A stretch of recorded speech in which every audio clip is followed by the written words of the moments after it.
Let me tell you this. जब यीशु मसीह ने शैतान से कहा लिखा है मनुष्य रोटी से जीवित नहीं रहता है, बताइए सेकंड टाइम डेविल कैसे आया उसके पास? क्या लेकर आया? हाँ, वचन लेकर आया। बोलता है लिखा है, अपने आप को ऊपर से नीचे गिरा दे। उसको प्रॉपर पता है। मैं आपको पूछूंगा ना, सिस्टर मुझे एक बात तो बताइए, ब्रदर मुझे एक बात तो बताइए, जब आपको रात को बुरे बुरे सपने आते हैं तो आप कौन सा वचन कहोगे? बताइए। समझो रात को कभी कभी किसी को बुरे बुरे सपने आते हैं, रात को नींद नहीं आती है, आपको वचन पता है तब वचन क्या बोला जाता है? शैतान को यह भी पता है कभी कौन सा वचन बोलना है। वो प्रॉपर जीसस को सुसाइड के थॉट्स दे रहा है, अपने आप को नीचे गिरा, लेकिन यीशु मसीह इसको बोलता है नहीं, ऐसा भी लिखा है। Do you know devil is a great theologian, उसको पूरा नॉलेज है। और जानते हो उसका मुख्य हथियार क्या है? आपको कंडेम करना।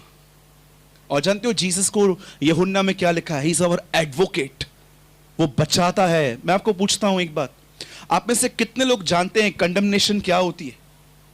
What is the meaning of condemnation? बताइए। आप में से कितने लोग अपने आप से प्रेम करते हैं? जानते हो हम दूसरों से प्यार क्यों नहीं कर पाते हैं? क्योंकि हम अपने आप से प्रेम नहीं करते। अपने आप से प्रेम करने का बिल्कुल भी मतलब ये नहीं है कि हम अपनी अभिलाषाओं को पूरा करें, पर एटलीस्ट हम अपने अंदर वैसे देखें जैसे खुदा हमें देखता है। याद रखिएगा, आज जो मैं आपके साथ वर्ड शेयर करने जा रहा हूं, इस वर्ड का जो नाम है वो है ब्लड लेस गॉस्पेल। एक ऐसा सुसमाचार जिसमें यीशु मसीह के खून के विषय में कोई बातचीत नहीं की जाती है। मैं आपको बताना चाहता हूं, आज बहुत सारे लोग इस टॉपिक पे कोई बातचीत नहीं करते हैं, इसीलिए कलीसिया के लोग बीमार, पापों में अटके हुए, एडिक्शन में हैं, ओल्ड नेचर में हैं। लेकिन जिस दिन आपने समझ लिया कि मेरे हाथ में क्या है, मैं आपको सच कहता हूं उस दिन आप पहले जैसे नहीं रहेंगे। और आज थोड़ी प्रैक्टिस भी करेंगे हम यहां पर कि कैसे उसके ब्लड को अप्लाई। लोगों ने कभी ब्लड देखा है? बहुत सारा, हाँ देखा है ना, कभी कभी ब्लड कैसे पड़ा रहता है जब लोगों का एक्सीडेंट होता है वगैरह वगैरह। अब सब मैं चाहता हूं आप एक अटेंशन दीजिए यहां पर, इस बात को थोड़ा समझिए। मैं आप सबसे एक बात पूछना चाहता हूं, बाइबल ऐसा क्यों कहती है कि अगर तुम्हारे बीच में कोई कोढ़ी है तो वो अपने हाथ में 2 कबूतर के बच्चे लेके आके याजक के पास जाए? आप जानते हो कितने लोग कोढ़ियों से मिले हैं कभी? लेपर्स। आप कभी कोई लेपर से मिले हो? जानते हो लेप्रेसी क्या होती है? जहां कहीं भी कोढ़ होता है वहां पर सेंसेस नहीं होते। आप उनको इंजेक्शन भी मार दो, आप उनको लात मारो, उनको कुछ फर्क नहीं पड़ता है। इसे कहते हैं लेप्रेसी, कोढ़। वो आदमी, जिस आदमी को पाप करने के बाद कोई पछतावा नहीं है, बाइबल उसे एक पापी कोढ़ी कहती है। अब जानते हो यहां पर क्या लिखा गया है बाइबल के अंदर? आप आराम से घर जाके, मैं आपको रेफरेंस देता हूं, पढ़ना आप आराम से। जानते हो एक कोढ़ी का शुद्धिकरण बाइबल में कैसे है? बाइबल कहती है अगर तुम्हारे बीच में कोई कोढ़ी है तो वो 2 कबूतर के बच्चे लेके आके याजक के पास जाए। और जानते हो उसको क्या करना है? 2 बच्चे हाथ में लेने हैं कबूतर के, और एक हाथ में लकड़ी लेनी है, और वो याजक के पास जाएंगे। और जानते हो याजक क्या करेगा? एक पक्षी को काटेगा लेकिन दूसरे को जिंदा रखेगा, और जिस पक्षी में से ब्लड बहता है उसको नीचे से बॉल में जमा करेंगे, और उसके बाद वो जो ब्लड है वो 7 टाइम उसके ऊपर छिड़केंगे। और बाइबल कहती है तब उससे कहो कि तुम शुद्ध हो चुके हो। मैं एक बात पूछ रहा था परमेश्वर से, प्रभु मुझे एक बात तो बता, एक पक्षी काटा जाए दूसरा जिंदा क्यों रखा जाए? ऐसा क्यों?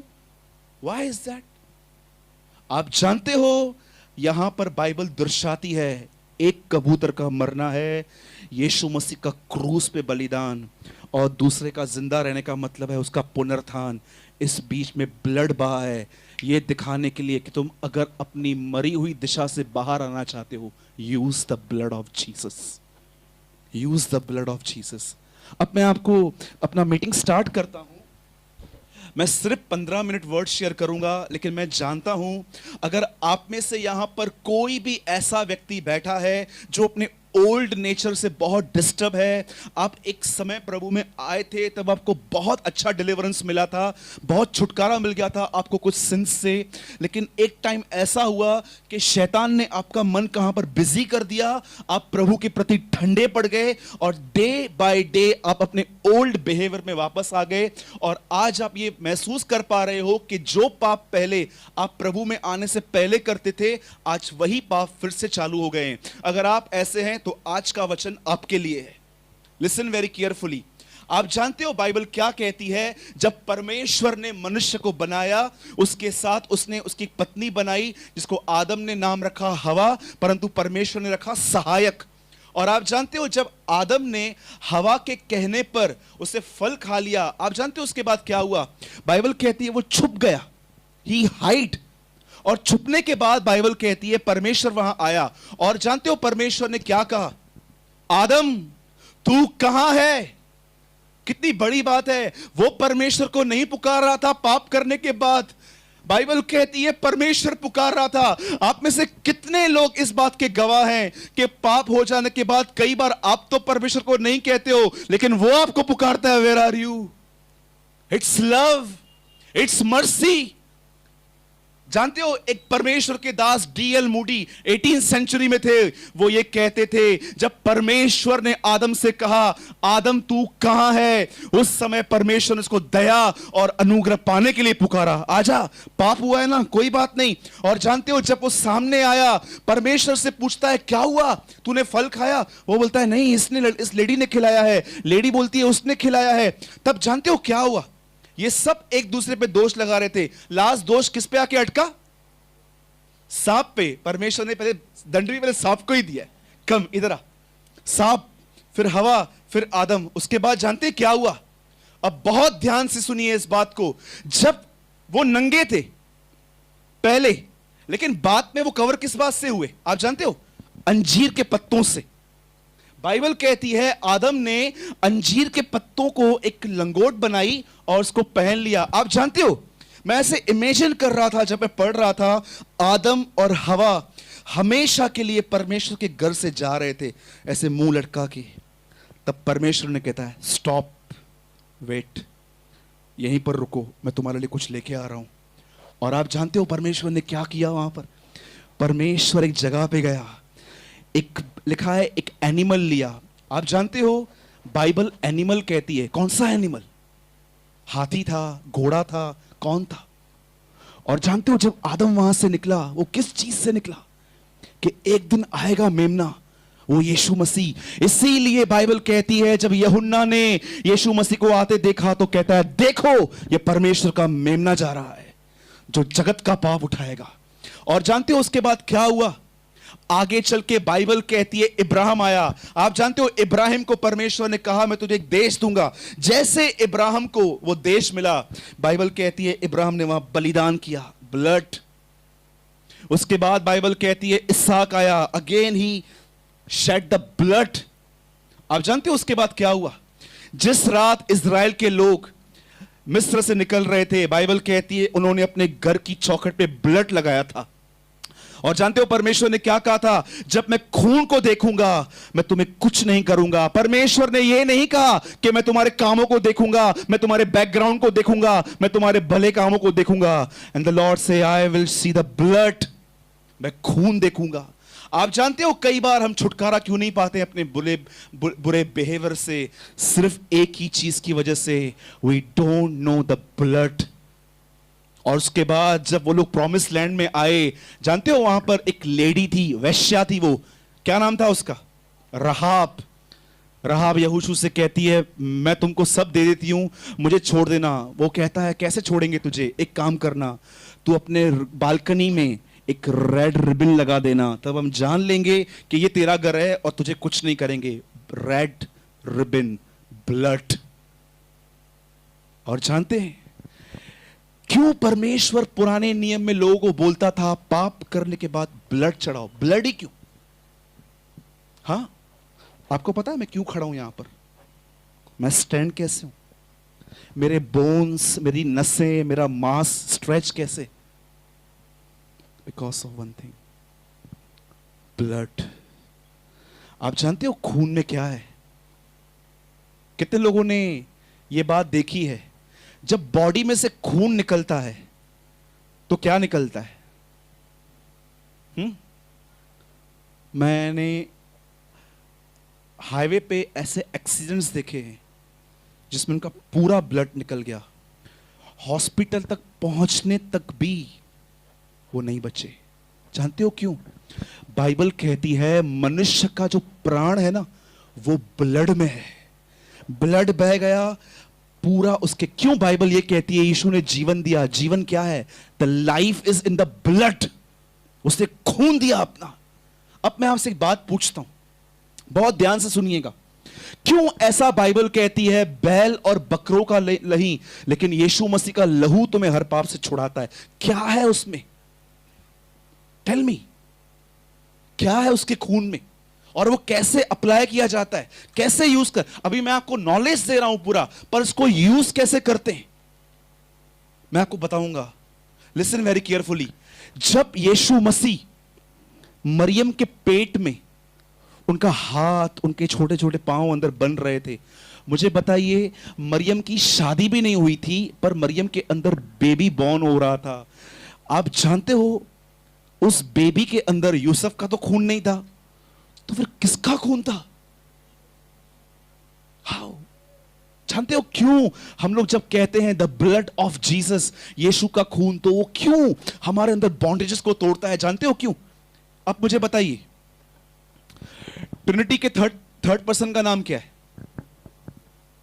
पिता, पुत्र, पवित्र आत्मा, राइट? मुझे बताइए, जब ट्रिनिटी का सेकंड पर्सन यीशु मसीह मरियम के अंदर आया, तो उसको अंदर बना कौन रहा था? हाँ, उसको अंदर कौन बना रहा था? पवित्र आत्मा। तो पवित्र आत्मा जो था, वो किसका खून डाल रहा था उसके अंदर? Tell me. मैं आपसे कुछ डीपली पूछ रहा हूं। मरियम को कहा गया तुझे एक बेटा पैदा होगा। मरियम कहती है कैसे हो सकता है? आई एम अ वर्जिन, मैं कुंवारी हूं, मैं अभी भी कुंवारी हूं। मैं, हिंदी में बहुत अच्छा लिखा है, वो कहती है मैंने पुरुष का मुंह नहीं देखा है। इंग्लिश में लिखा है I don't have a sexual relationship. आप जानते हो जब उसके अंदर पवित्र आत्मा आया, तो जानते हो उसने क्या किया? उसके अंदर वो यीशु मसीह को बना रहा था, और किसका ब्लड डाल रहा था उसके अंदर? परमेश्वर का।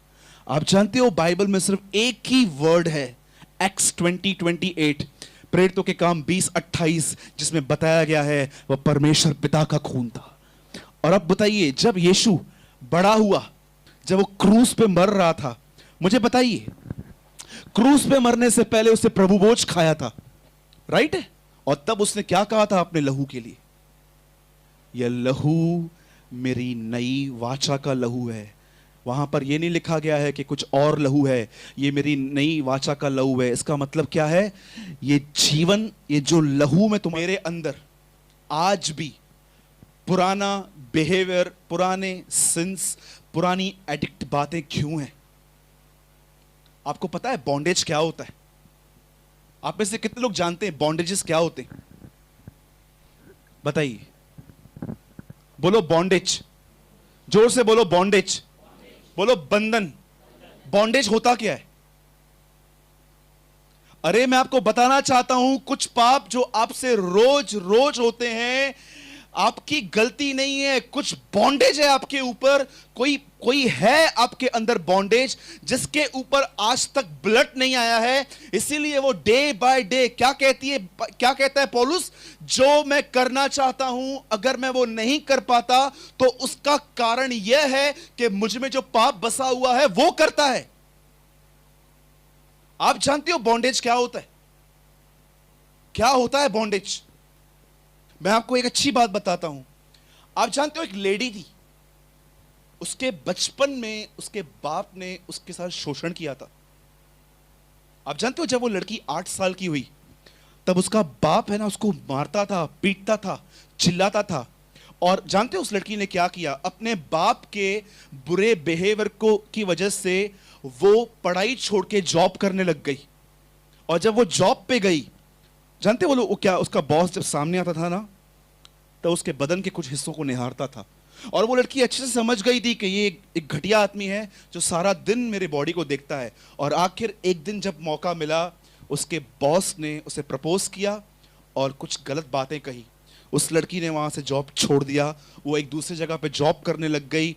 और तीसरी बार आखिर उसके माँ बाप ने सोचा कि इसकी शादी कर देते हैं। जब वो शादी करने के लिए गई तो जानते हैं हुआ क्या? हस्बैंड ने उसको 1 साल के बाद उससे ठीक से व्यवहार करना बंद कर दिया। तब उसको क्या लगा कि सिर्फ मेरे हस्बैंड ने मेरे साथ वासना को पूरा करने के लिए शादी की थी। बाप वासना से भरा हुआ मिला, बॉस वासना से भरा हुआ मिला, हस्बैंड वासना से भरा हुआ मिला। आप जानते हो उस लड़की की मेंटालिटी क्या हो गई? ये सब जेंट्स ऐसे ही होते हैं, हाथ में लेते हैं, यूज करते हैं, बाद में पूछते भी नहीं है। आप जानते हो उसके बाद क्या हो गया? अगर कोई उसे अच्छा जेंट्स भी मिलता ना, जो उसको अच्छे से बात करता, उस टाइम पे वो यही समझती थी शायद ये भी कुछ फायदे के लिए मेरा इस्तेमाल कर रहा है। जानते हो उसके विचार कभी बदल नहीं पाते थे। याद रखना, अगर आपके विचार नहीं बदलते हैं ना, दैट इज कॉल बॉन्डेज। इसे कहते हैं बंधनों में। शैतान कुछ लोगों की मेंटालिटी को, इतना सोच को। आप मुझे एक बात बताइए, हम कई बार प्रेयर करते हैं, प्रेयर करने के बाद भी हम लोग विश्वास क्यों नहीं कर पाते हैं कि यार ये मेरे लिए परमेश्वर करेगा कि नहीं करेगा? जानते हो क्यों? इसको कहते हैं अनफेथ का बॉन्डेज। शैतान ने बचपन से हमारे अंदर इतने गढ़ बनाए हैं कि कई बार हम चाहकर भी अपने आप को नहीं बदल सकते। अब जानते हो आपको क्या करना है? याद रखिए, अब मैं आपको जो बता रहा हूं, बाइबल कहती है यीशु ने खून बहाया है। वो खून आज से 2017 साल पहले क्रॉस पे बहाया गया था। आप जानते हो यीशु मसीह ने यह कब कहा पूरा हुआ? क्रूस पर। उसके हाथ में उस समय क्या था? Tell me. When Jesus से पूरा हुआ, उस समय उसके हाथ में क्या था? ब्लड। आप चाहते हो कंप्लीट होना, यूज इज ब्लड। अब कैसे खून यूज करते हैं बताइए? मैं आपसे सवाल पूछता हूं, यीशु ने खून बहाया, मैंने आपको पूरा नॉलेज दिया कि ब्लड में लाइफ है। इजराइल के लोग खून बहाते थे। अब मुझे एक बात बताइए, मैं आपके सामने एक चीज रखता हूं, बताइए इसको यूज कैसे करेंगे? मैंने आपको बताया कि खून बहाया गया, ब्रदर ठीक है बहाया गया, अब ये भी तो बताओ उसको यूज कैसे करते हैं? आप में से कोई बताइए। इतने साल से आप मसीह में हैं, क्या आपको यह पता है कि हाउ वी यूज ब्लड?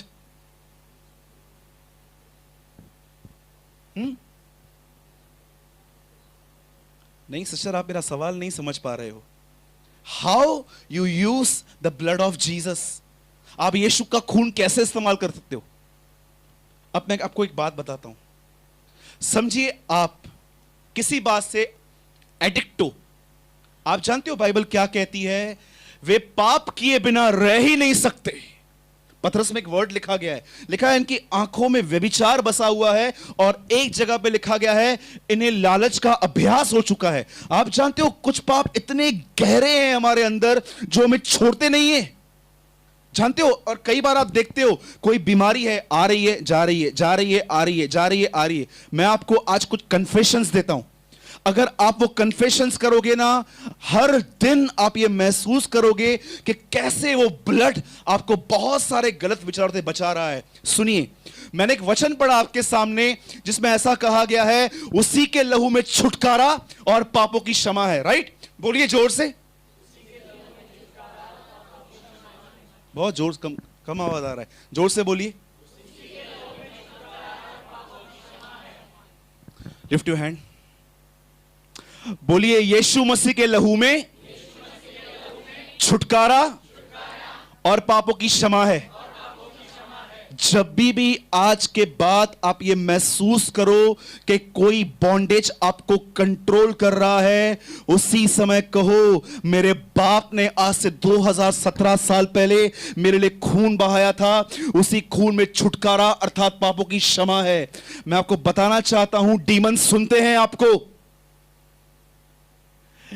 तेरे लहू में छुटकारा और पापों की क्षमा है, यह परमेश्वर को नहीं बोलना है हमें। जानते हो किसको बोलना है? एक डीमन जो आपकी लाइफ को स्पॉइल करना चाहता है। मैं एक घर में गया था एक लड़की के अंदर से दुष्ट आत्मा निकालने के लिए, और जानते हो उस लड़की में से दुष्ट आत्मा बाहर आके उससे मुझे क्या बोला?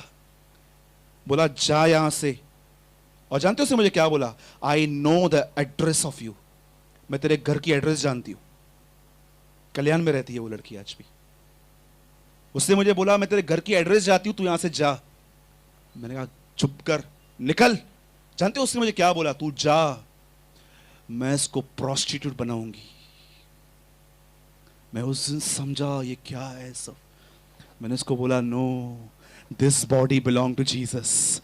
यह बदन यीशु मसीह का है, तू उसको कुछ नहीं कर सकती। और उसने हमारे माइंड को बहकाने के लिए क्या बातें कही। मैं सीता हूं, मैं गीता हूं, मैं ये हूं, मैं वो हूं, पता नहीं किस किस के नाम ले रही थी। तब मैंने उस आंटी से पूछा, आंटी ये कौन है? हाँ ब्रदर ये तो हमारे रिश्तेदार हैं, ये सब मर चुके हैं, तो मतलब इनका आत्मा है क्या?